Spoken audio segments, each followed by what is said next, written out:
ఎన్ని అడ్డంకులు. విశ్వామిత్రుడు యాగానికి మరి రాక్షసులు అడ్డం వచ్చారు, చాలామందిని పంపించారు, తాటకిని పంపించారు, మగ తాటకులు రావచ్చు మనకి. సో ఎన్ని వచ్చినప్పటికీ కూడా ఈ దేవాలయ నిర్మాణానికి అనే ఒక యజ్ఞంలో ఎందరు అడ్డం వచ్చినా సరే ఖచ్చితంగా వారు ఓడిపోతారు. ప్రజా న్యాయస్థానం కావచ్చు, నిజమైన న్యాయస్థానం కావచ్చు, ఏ న్యాయస్థానంలో అయినా మరి అన్యాయంగా మాట్లాడినప్పుడు పోతారు.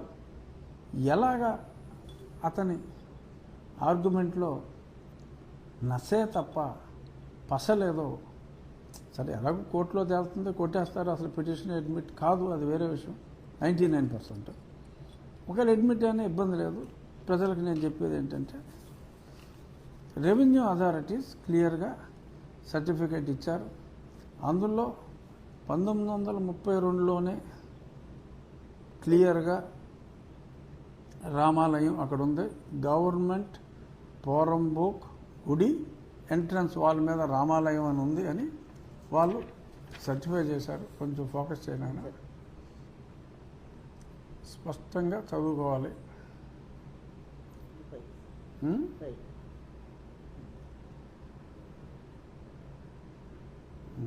ఓకే, సో చాలా స్పష్టంగా ఉంది. అక్కడ ఆల్రెడీ రామాలయం ఉంది. ఆ స్థలమే రామాలయానికి చెందింది. అది గవర్నమెంట్ ల్యాండ్ అంటే జడ, ఓ జడ. గవర్నమెంట్ ల్యాండ్ అంటే పబ్లిక్ ప్లేస్ కాదు, ప్రజలు రెగ్యులర్గా ఉపయోగించుకునే స్థలం కాదు. ఆ మాటకు వస్తే 2013లో నాయకులది కూడా మరి పెట్టడానికి వీల్లేదు, అనుమతులు లేకుండా అని చెప్పారు. మీ లెక్క ప్రకారం మీరే కరెక్ట్ అని మీరు భావిస్తే మీరు ఎవరినైతే ఇమిటేట్ చేయాలని చెప్పి చూస్తున్నారో, మరి పెద్ద ఆయన Ambedkar, doctor Bharat Ratna doctor B R Ambedkar గారి విగ్రహం కనీసం 100 సంవత్సరాలుగా విజయవాడ ప్రజలకి ఒక ఎగ్జిబిషన్ పెట్టుకోవాలన్నా, ఒక మహాసభ పెట్టుకోవాలన్నా, గాంధీ గారు వచ్చి సభ పెట్టినా, ఆ రోజుల్లో ప్రీ ఇండిపెండెన్స్ నెహ్రూ గారు వచ్చినా, మరి అందరూ కూడా పీడబ్ల్యూడీ గ్రౌండ్స్ అనేది చాలా ఫేమస్. మరి అటువంటి పీడబ్ల్యూడీ గ్రౌండ్స్లో జగన్మోహన్ రెడ్డి ముఖ్యమంత్రిగా ఉన్నప్పుడు మరి అతను పర్మిషన్లు అన్నీ ఇచ్చాడు, కట్టాడు. అది కొట్టేమంటావు నువ్వు? అది గవర్నమెంట్ స్థలం కదా. ఓ జడా, అది గవర్నమెంట్ స్థలం కాదా? హైదరాబాద్లో కట్టారు చంద్రశేఖరరావు గారు, అది గవర్నమెంట్ స్థలం కాదా? 2013లో ఆ నాయకులది కూడా ఇంక్లూడ్ చేశారు కదా సుప్రీంకోర్టు. ఎల్లు కంటెంప్ట్. అక్కడ అంబేద్కర్ గారి విగ్రహం, ఇక్కడ అంబేద్కర్ విగ్రహం నేరం అని అనలేవు. ఎందుకంటే it is not unauthorised, it is authorised. ప్రభుత్వం అనుమతులు ఇచ్చింది. అనుమతి లేని వాటిని అలౌ చేయొద్దు అనే చెప్పారు తప్ప అనుమతి తీసుకుని కూడా కట్టుటకు లేదు అంటే రోడ్డు మధ్యలో అనుమతి ఇవ్వద్దురా బాబు అని చెప్పారు. అంతే తప్ప public place is different, government land is different. Pre ఇండిపెండెన్స్లోనే అది గవర్నమెంట్ ల్యాండ్ గుడికి చెందిన స్థలంగా రిజిస్టర్ అయిపోయి ఉంటే మరి నువ్వు కాగితాలు చూస్తున్నావా లేదా, చూసేవా లేదో నాకు తెలియదు. శ్రావణ్ గారు, కొంచెం మీ ఇంటి పేరులో జడ ఉంది కానీ మీరు వాడాల్సింది తల. ఆ తల వాడతలేదు. దయచేసి తల వాడండి, జడ వాడద్దు, తల వాడండి. కన్ఫ్యూజ్ చేయకండి జనాల్ని. సరే, మ్యాటర్ వస్తే ఎప్పుడు వస్తే అప్పుడు చూసుకుంటాం. It is going to be unauthorised construction.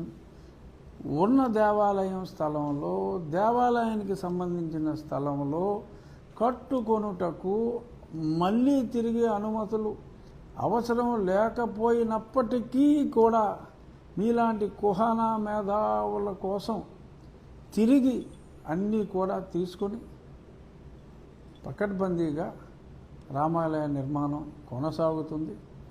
మీలాంటి మరీచ సుబాహుల ఈ యజ్ఞాన్ని భగ్నం చేసే ప్రయత్నాలు ఎన్ని జరిగినప్పటికీ మళ్ళా చెప్తున్నా, శ్రీరాముని అండతో ఇటువంటి రాక్షస పన్నాగాలు చెల్లవు.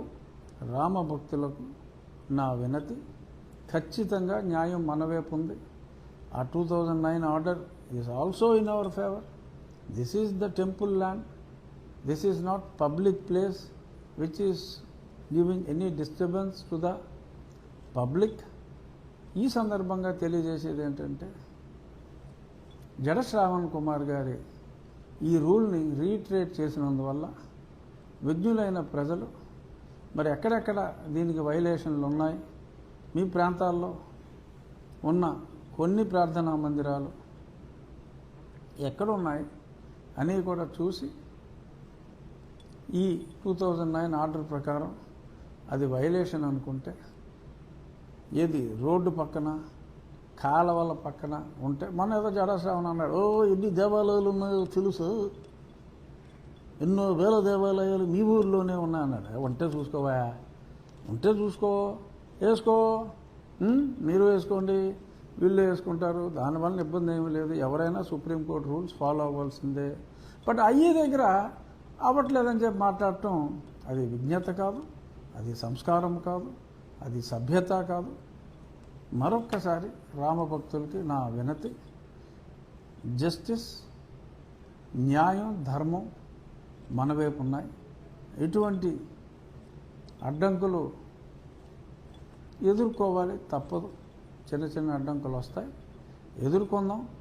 అనుకున్న సమయానికి 7 నెలల్లో రామాలయ నిర్మాణం ఖచ్చితంగా పూర్తవుతుంది. అతి త్వరలో ఈ అడ్డంకులన్నీ అధిగమించి అతి త్వరలో